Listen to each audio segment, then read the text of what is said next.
Hi, I'm Bill Lampton, and while I was the keynote speaker at the British Columbia Legal Management Association in Whistler, British Columbia, Canada, I had the privilege of meeting Jan Whyte, Office Administrator of Murphy Batista, a law firm in Vancouver.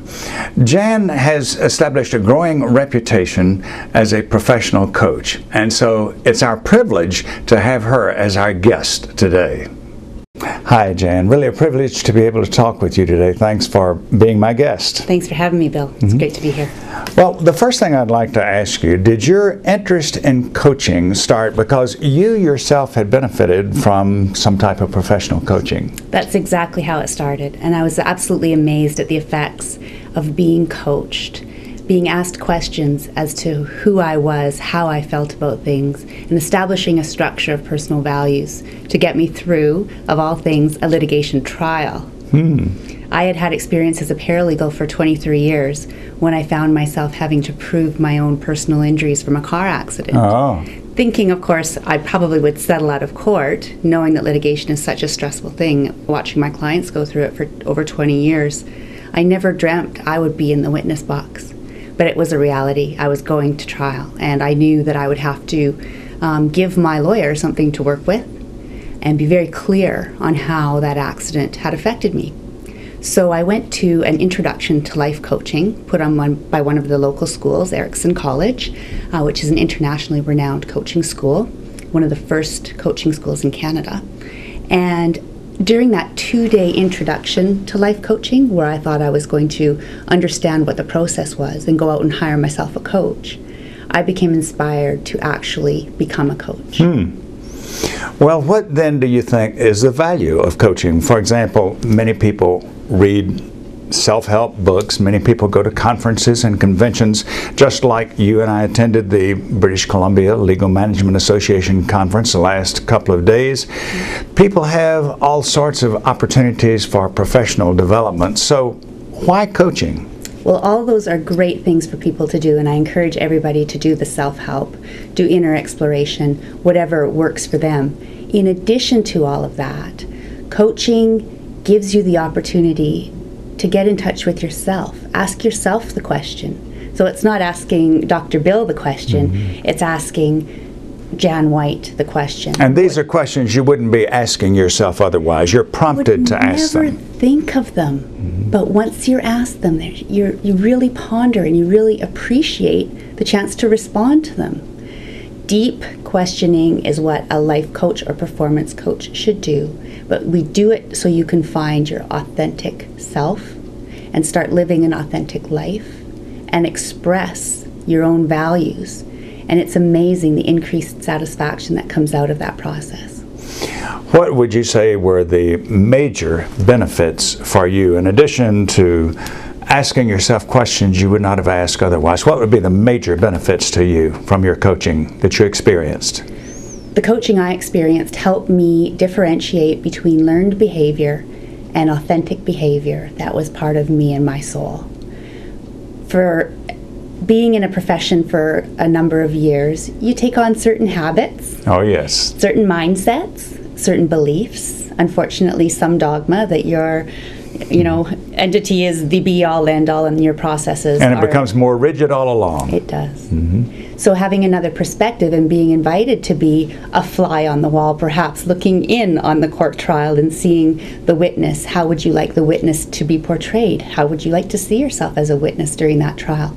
Those sorts of subconscious exercises were the key to me being able to define what I could not change with myself, what I could change, and it gave me a structure to know going forward what I was likely to be successful at. My career as a paralegal was ended as a result of the car accident.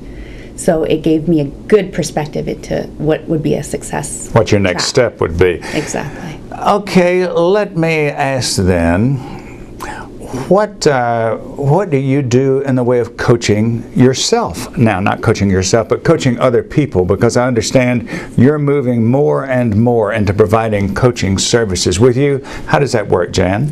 First of all, it's fun. We like to have a good time. There's always smiling going on. Coaching doesn't need to be a heavy process. It needs to have some content, some planned content, and some planned time frames, and some measurability and realistic chances of success. So it has to be something that's within your control to do.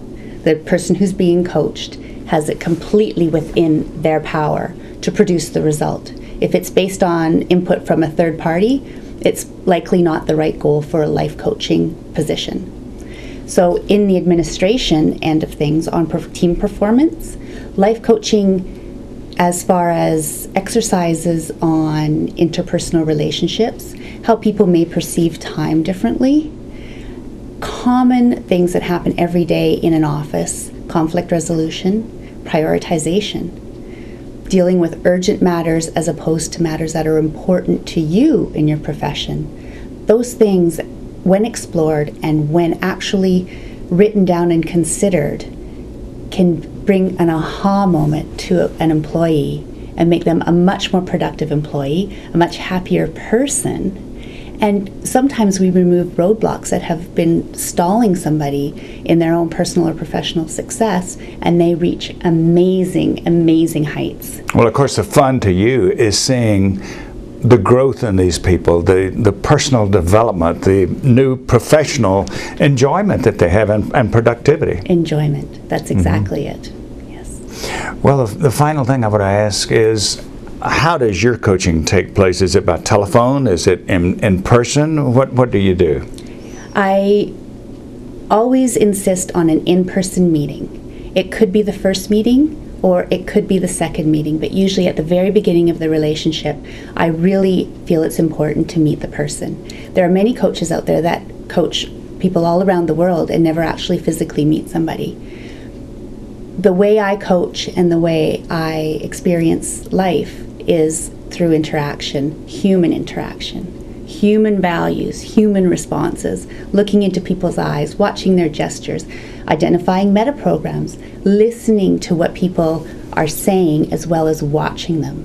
I get a great foundation for future motivators. If I see that you respond to a smile, I will remember that. And even if we're on phone coaching for a couple of sessions, if it's impossible for us to get together in person, I'll say, okay, Bill, imagine me smiling now. I know you like that. Yeah. Or it could be something as simple as how people like to be set up in chairs. If they like to be side by side and looking forward in a pretty, not face-to-face confrontation. Some people like face-to-face. They've been taught that that's the polite way to interact. And preferences like that are very important in life coaching. So I meet my clients at their model of the world.